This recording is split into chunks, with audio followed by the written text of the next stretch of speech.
આડા સંબંધોની શંકા રાખી પત્નીની હત્યા, પોલીસે આરોપી પતિની કરી ધરપકડ। વડોદરાના ડભોઈ તાલુકામાં પતિએ પત્નીની હત્યા કર્યાની ચકચારી ઘટના સામે આવી, જેમાં પોલીસે આરોપી પતિની ધરપકડ કરી છે। પોલીસ તપાસમાં પતિએ પત્નીના આડા સંબંધોની શંકા રાખી હત્યા કર્યાનો ખુલાસો થયો। પતિએ 4 દિવસ અગાઉ પત્નીને ઢોરમાર માર્યો હતો, જે બાદ ઘરમાં પૂરી રાખી સારવાર પણ લેવડાવી ન હતી, ત્યારે યોગ્ય સારવારને અભાવે પત્નીનું મોત થયું। બનાવની જાણ થતાં પોલીસ ઘટનાસ્થળે પહોંચી મૃતદેહને પીએમ અર્થે ખસેડી આરોપીની ધરપકડ કરી છે।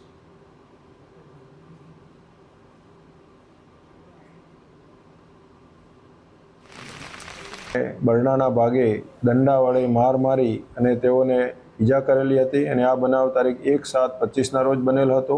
તે બાદ તેઓને કોઈપણ પ્રકારની સારવાર ન અપાવી અને ઘરમાં જ રાખી મૂકેલ હતા અને તેઓનું ગઈકાલે મોત નીપજતો આ અંગે મરણ જનારના ભાઈ ભૂપતભાઈ વસાવા નાઓની ફરિયાદ લેવામાં આવેલી છે અને આગળની ગુનાની તપાસ ડભોઈ પોલીસ ઇન્સ્પેક્ટર દ્વારા ચાલુમાં છે। આ ગુનાના કામે પ્રકાશભાઈ વસાવા નાઓને અટક કરવામાં આવેલ છે અને હાલ આગળની તપાસ ચાલુ છે।